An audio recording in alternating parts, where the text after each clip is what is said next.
है वतन वतन मेरे आबाद रहे तू, ए वतन वतन मेरे आबाद रहे तू, है वतन मेरे वतन, ए वतन मेरे वतन। नमस्कार दोस्तों, हिना दिखाई चैनल पर आप सबका स्वागत है।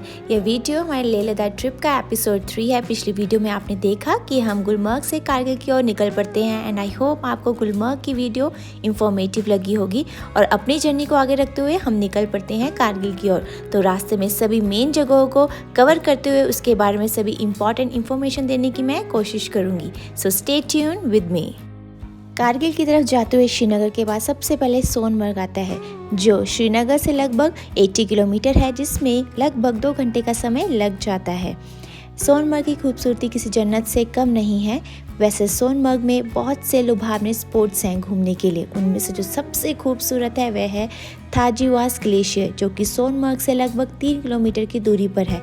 आप यहाँ पैदल ट्रैक भी कर सकते हैं, मगर ट्रैक करने की मूड में अगर आप नहीं हैं तो आप ग्लेशियर तक कैब या घोड़ा किराए पर ले सकते हैं, जिसके लिए किराया आपको लगभग 3500 रुपये चार्ज करने होंगे। आप यहाँ स्टे भी कर सकते हैं। आई मस्ट से या तो आप श्रीनगर स्टे करें या तो आप सोनमर्ग में ही स्टे करें। बट हम यहाँ ज़्यादा एक्सप्लोर नहीं कर पाते क्योंकि हमें कारगिल तक आज ही पहुँचना था, जिसका मेन रीज़न था आज का दिन वहाँ जाने का रास्ता खुला था। इसके रिगार्डिंग मैं एक बहुत ही इम्पॉर्टेंट बात आप सबसे शेयर करना चाहती हूँ। विंटर्स में लेह का इंडिया से ट्रांसपोर्टेशन लगभग ख़त्म हो जाता है। तो जब ये रूट ओपन होता है समर्स में, तो मेनली ट्रक्स जो महीनों से लेह में ही होते हैं उनका ट्रांसपोर्टेशन स्टार्ट हो जाता है। तो उसके लिए ट्रक्स और लोकल्स पीपल की भी काफ़ी भीड़ रहती है। तो इस रूट को स्टार्टिंग डेज में 3-3 दिन के गैप में खोला जाता है। मीन्स 3 दिन कश्मीर से लेह और 3 दिन लेह टू कश्मीर। ट्रैफिक कम होने पर इसे 2-2 दिन कर दिया जाता है और ट्रैफिक और भी कम होने पर लास्ट इसे 1 दिन तक कर दिया जाता है। तो हमारे टाइम पे ये जो गैपिंग थी ये 1 डे थी, इसीलिए ये मस्ट था कि हमें आज के दिन कारगिल तक पहुंचना ही पहुंचना था।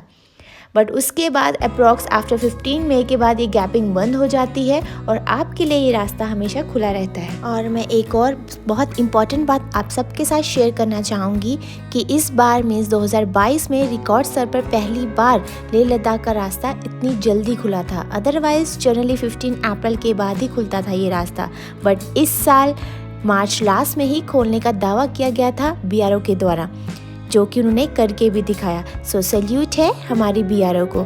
और यह अभी तक की इस रूट की सबसे फास्टेस्ट ओपनिंग थी। और हमारी BRO ने ये दावा भी किया है कि हम हर साल इससे भी और अधिक जल्दी खोलने का प्रयास करेंगे। तो क्या गज़ब की डेडिकेशन है BRO की। जैसा कि मैं उत्तराखंड से हूँ और प्राकृतिक छटाओं और सुंदरता से परिपूर्ण यह प्रदेश भी भारत के सुंदर प्रदेशों में से एक है। पर जो पहाड़ और जो ग्रीनरी, ग्रासलैंड और लैंडस्केप आपको यहाँ देखने को मिलते हैं वो सबसे अलग है। ऐसे ही नहीं कश्मीर को जन्नत कहा जाता है।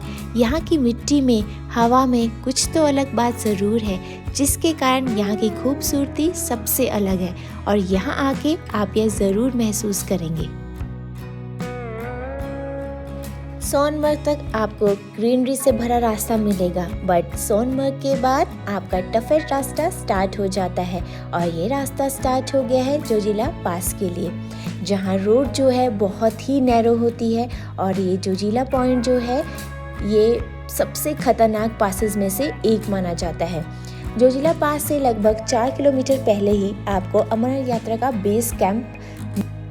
तो इस कठिन चढ़ाई के बाद हम पहुंच जाते हैं जोजिला पास, जिसे 0 पॉइंट भी कहा जाता है। और इसे 0 पॉइंट इसलिए कहा जाता है क्योंकि यहाँ का टेम्परेचर है वो ऑलवेज 0 या 0 के करीब ही रहता है। ये जोजिला पास श्रीनगर को लेह से जोड़ता है। यहाँ पर कश्मीर का एंड है और लेह का रास्ता स्टार्ट होता है। हर साल विंटर्स के दौरान भारी बर्फबारी के कारण ये रास्ता बंद कर दिया जाता है। द्रास से लगभग 20 किलोमीटर पहले पहुंचते ही आर्मी की एक चेक पोस्ट मिलती है, जहां पर हमें गाड़ी की एंट्री करनी होती है। और आपकी गाड़ी में कितने लोग मौजूद हैं ये सब एंट्री यहाँ पर होती है। एंड उसके बाद हम पहुंच जाते हैं जम्मू कश्मीर राज्य के कारगिल जिले में स्थित भारत की सबसे ठंडी जगह द्रास। इसे द गेटवे टू लद्दाख भी कहा जाता है और सर्दियों में यहाँ का तापमान -35 to -40 डिग्री तक हो जाता है और कभी कभी इससे भी नीचे चला जाता है। Dras is the second coldest inhabited place in the world. And उसके बाद हम पहुँच जाते हैं Kargil, the war memorial place. Bharat के सबसे ठंडे इलाके द्रास में बने इस मार्ग पर जाना हर किसी के लिए जीवन का शानदार अनुभव हो सकता है और यहाँ पहुँच के जो अंदर से गूस बम्स आ रहे थे वो फील हो रहा था, मैं आपको शब्दों में बयान नहीं कर सकती। एंट्री करते ही हमारे देश के नायकों की मूर्ति लगी थी जिन्होंने दुश्मनों को अपनी भूमि से खदेड़ दिया था। मैं आपको एक बात बताना चाहती हूँ कि यहाँ फ़ोटोग्राफी की इजाज़त ज़्यादा नहीं है और ना ही आप यहाँ बैठकर फ़ोटो खींच सकते हैं और ना ही यहाँ के पार्क में जो घास है उस पर आप चल सकते हैं। इस कारगिल युद्ध में 500 से ज़्यादा वीर गति को प्राप्त हुए थे। कारगिल युद्ध 20 मई 1999 को शुरू हुआ था और 26 जुलाई को ख़त्म हुआ था, इसीलिए 26 जुलाई को कारगिल दिवस के रूप में मनाया जाता है।